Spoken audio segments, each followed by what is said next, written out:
Hey, welcome to another episode of the Not Scrum Done podcast. I'm your host, Andriana Marshall, and that is my amazing co host. Scott. So, today we're going to talk about some challenges that we faced as Scrum Masters and what we learned from it. We got this question from one of our PSM1 classes, and we thought we share this with you. Scott, do you want to kick us off? What challenge have I experienced as a Scrum Master, and what lessons did I take away? My very first challenge when I started was my Scrum team wasn't delivering every 2 weeks. We did 2 week sprints, and I made an observation that my Scrum team only delivers every other sprint. It basically took us 3 sprints to deliver something. And I'm going back and forth with the organization, back and forth with the organization. And I didn't realize the first time I went to them, I thought it was going to be just as easy as, hey, I'm noticing, and I talked to my team, we need to do 3 week sprint. I went and talked to my manager, and it was a big deal. Oh, no, we can't do that. What do you mean we can't do that? Aren't we doing Scrum and Agile? But yeah, I got a lot of kickback, and I had to do several sprints. And while I was doing that, I was collecting data that clearly identified the problem I had to stakeholders. But it got to a point now I said, look, clearly we've done 6 sprints, and you can see every other sprint we're not delivering. Can we at least try it? I had to beg to get it to for us to be allowed to change our sprint to 3 weeks so that we can play by the rules of this game called Scrum and deliver. That was my biggest challenge. Adriana, yours.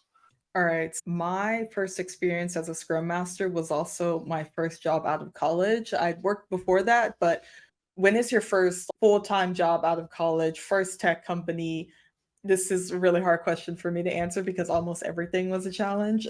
But I will say that the biggest lesson that I learned and my biggest personal takeaway is that people respond more to leadership than knowledge. You may know the right things about Scrum, but they do genuinely care about your leadership style, who you are as a person. Can they trust you? Can they rely on you? So I will say it's hard for me to pin down one thing. I made so many mistakes. I let them go over time box. That includes the sprint time box, the daily Scrum time box, all the time boxes. I know I made quite a few bad decisions, but I was able to still gain their trust, be open, transparent, honest about what happened, resolve those issues quickly. The number one aspect besides the technical stuff, because you can go learn, you can go read the Scrum Guide in 20 minutes. A lot of people have read it, a lot of people have taken the course. How are you able to deal with people? How are you able to remain neutral? Those are the things that people respond to, and really taking the time to understand people's interest.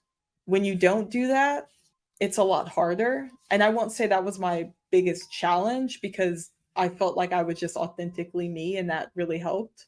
All right, you got to hear about our experiences when we first started off as a Scrum Master and how we failed. Hopefully, you can take some of the things that we failed at and learn from them and just understand it's really about building trust with your teams.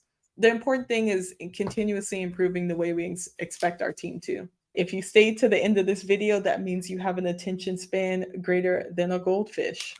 Be legendary, everyone, but not Scrum Down. See you in the next episode.